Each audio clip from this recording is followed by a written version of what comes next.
தீபாவளி திருநாள் வாழ்க்கையில் இருள் என்னும் தீமைகள் யாவும் நீங்கி நன்மைகள் சூழும் ஒளி திருநாளாக அமைந்துள்ளது.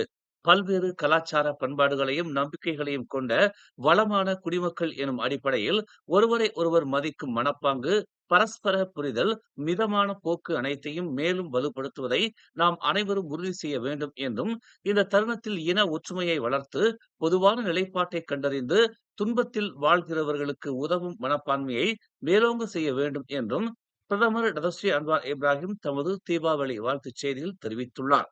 இந்த தீபாவளி திருநாள் புத்துணர்வுடனும் தூய சிந்தனை உடனும் கொண்டாடப்படுவதோடு அனைத்து மக்களின் வாழ்க்கை தரமும் நாட்டின் வளமும் தொடர்ந்து உயர வேண்டும் என்றும் அவர் தமது தீபாவளி வாழ்த்துச் செய்தியில் தெரிவித்துள்ளார்.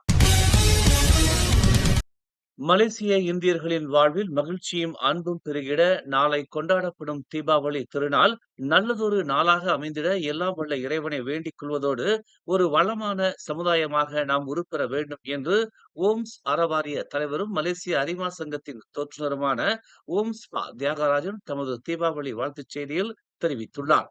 ஒரு ஒளிமயமான எதிர்காலத்தை இந்திய சமுதாயம் பெற வேண்டும் என்பதில் யாருக்கும் மாற்று கருத்து இருக்க முடியாது. அதற்கேற்ப நாம் நம்மை தயார்படுத்திக் கொண்டு எல்லா துறைகளிலும் வெற்றி நடை போட வேண்டும் என்று அவர் கேட்டுக்கொண்டார். அரசியல், கல்வி, பொருளாதாரம், தொழில்நுட்பம், தொழில்திறன் உள்ளிட்ட பல துறைகளில் நம் சமுதாயம் என்றும் பின்தங்கிவிடக் கூடாது என்பதில் நாம் உறுதி கொள்ள வேண்டும் என்று அவர் தெரிவித்தார். ஒற்றுமை அரசாங்கத்தை வழிநடத்தி வரும் பிரதமர் டதஸ்ரீ அன்வார் இப்ராஹிம் இந்திய சமுதாயத்தின் மேம்பாடுகளுக்கு பல்வேறு திட்டங்களை அறிவித்து வருகிறார். திட்டங்கள் மூலம் இந்தியர்கள் என்ன மாதிரியான அனுகூலங்களை பெறலாம் என சிந்திக்க வேண்டும் என அவர் கேட்டுக்கொண்டார். கிடைக்கும் வாய்ப்புகளை நாம் இழந்து விடாமல் தக்க நேரத்தில் அதனை பயன்படுத்திக் கொள்ள வேண்டும். அதே வேளையில் இந்தியர்களின் வாழ்வாதாரம் மேம்பாடுக்கான அனைத்து தரப்பினரும் ஒரே குரலாக ஒலிக்க வேண்டும் என்பதுதான் சமுதாயத்தின் எதிர்பார்ப்பாகும் என்று அவர் கூறினார். எனவே நாளை கொண்டாடப்படும் தீபாவளி திருநாள் அனைவருக்கும் மகிழ்ச்சியை ஏற்படுத்தும் நாளாக அமைந்திட வேண்டும். வீட்டில் ஏற்றுகின்ற தீபம் என்றும் சுடராகி நாடெல்லாம் பரவிட இந்திய சமுதாயம் ஒளிவற்ற சமுதாயமாக ஒளிர பிரார்த்தனை செய்வோம். அனைவருக்கும் தீபாவளி வாழ்த்துகள் என ஓம்ஸ்பா தியாகராஜன் தெரிவித்துள்ளார். நமது இந்துக்கள் ஒற்றுமையுடனும் மகிழ்ச்சியுடனும் இந்த தீபத் திருநாளை கொண்டாட வேண்டும் என்று தேசிய ஒற்றுமைத்துறை துணை அமைச்சர் செனட்டர் சரஸ்வதி கந்தசாமி தமது தீபாவளி வாழ்த்துச் செய்தியில் தெரிவித்துள்ளார். வாழ்க்கையின் இருளை நீக்கி ஒளியை கொடுக்கும் பண்டிகையாக தீபாவளி திருநாள் கொண்டாடப்படுகிறது. அதேபோல் நமது அறியாமையை நீக்கி முன்னேற்ற பாதையில் நாம் செல்ல வேண்டும் என்று அவர் தெரிவித்துள்ளார். ஏஐ போன்ற தொழில்நுட்ப காலம் இது. அதற்கு ஏற்ப நமது ஆற்றலை தயார்படுத்திக் கொள்ள வேண்டும் என்று அவர் கேட்டுக்கொண்டார். காலமெல்லாம் பின்னடைந்த ஒரு சமூகமாக நாம் இருந்துவிடக் கூடாது. இந்திய சமூகத்தின் மேம்பாட்டுக்கு பிரதமர் டதஸ்ரீ அன்வார் இப்ராஹிம் தலைமையிலான மடானி அரசாங்கம் பல திட்டங்களை அமலாக்கம் செய்துள்ளது என்று அவர் குறிப்பிட்டார். மடானி அரசாங்கத்தின் வாய்ப்புகளை நம் இந்தியர்கள் முழுமையாக பயன்படுத்திக் கொள்ள வேண்டும் என்று தமது வாழ்த்துச் செய்தியில் சரஸ்வதி கந்தசாமி தெரிவித்துள்ளார். காசாவின் மீட்சிக்கான சர்வதேச ஆதரவை வலுப்படுத்துவதற்கான கூட்டு முயற்சிகளின் ஒரு பகுதியாக எகிப்தில் நடைபெறும் காசா மறுசீரமைப்பு மாநாட்டில் கலந்து கொள்ள பிரதமர் டதஸ்ரீ அன்வார் இப்ராஹிமை எகிப்து அதிபர் அப்தெல் ஃபத்தா எல் சிசி அழைத்துள்ளார். நேற்றைய தொலைபேசி உரையாடலின் போது எல் சிசி இந்த அழைப்பை விடுத்ததாக அன்வார் தெரிவித்துள்ளார். காசா அமைதி திட்டம் தொடர்பான அண்மைய முன்னேற்றங்கள் குறித்து தனக்கு விளக்கப்பட்டதாக அன்வார் கூறினார். காசாவை மீண்டும் கட்டி எழுப்புதல், மேற்கு கரையை பாதுகாப்பதன் அவசியம் மற்றும் சர்வதேச நிலைப்படுத்தல் படையை நிறுவுவது குறித்த ஐக்கிய நாடுகள் சபையின் தீர்மானத்தை செயல்படுத்துதல் ஆகியவற்றை உள்ளடக்கிய திட்டத்தின் இரண்டாம் கட்ட விவரங்களை அவர் பகிர்ந்து கொண்டார் என்று அன்வார் தமது முகநூல் பதிவில் தெரிவித்துள்ளார். அடுத்த வாரம் ஆசியான் உச்சி மாநாட்டுடன் இணைந்து அமெரிக்க அதிபர் டொனால்டு டிரம்பின் மலேசிய வருகை நேர்மறையான முடிவுகளை தரும் என்று எல் சிசி நம்பிக்கை தெரிவித்ததாகவும் அன்வார் கூறினார்.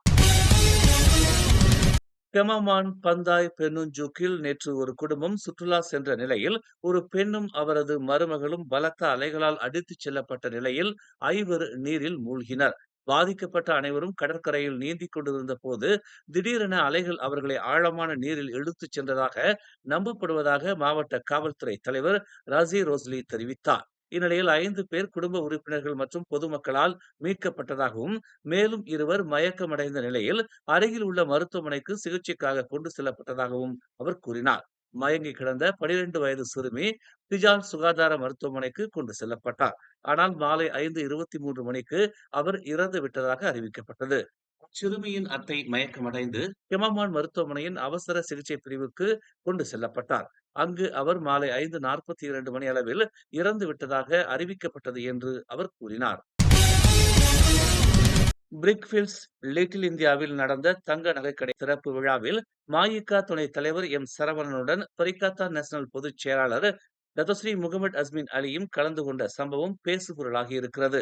உலுகிலான் சட்டமன்ற உறுப்பினரான அஸ்மின் உள்ளூர்வாசிகளுக்கு சொந்தமான தங்க நகைக்கடையை திறந்து வைத்தார் என்றும், அதே நேரத்தில் சரவணன் ஒரு சமூக தலைவராக கலந்து கொண்டார் என்றும் எஃப்எம்டி தெரிவித்துள்ளது. கமான் மேடான் சட்டமன்ற உறுப்பினர் டாக்டர் அஃபீஃப் பஹாரின், பெர்சாத்து இளைஞர் தலைவர் ஹில்மான் இடாம், பொம்பாக் சத்யா சட்டமன்ற உறுப்பினரும் இந்திய சமூக உறுப்பினர்களும் இதில் கலந்து கொண்டனர்.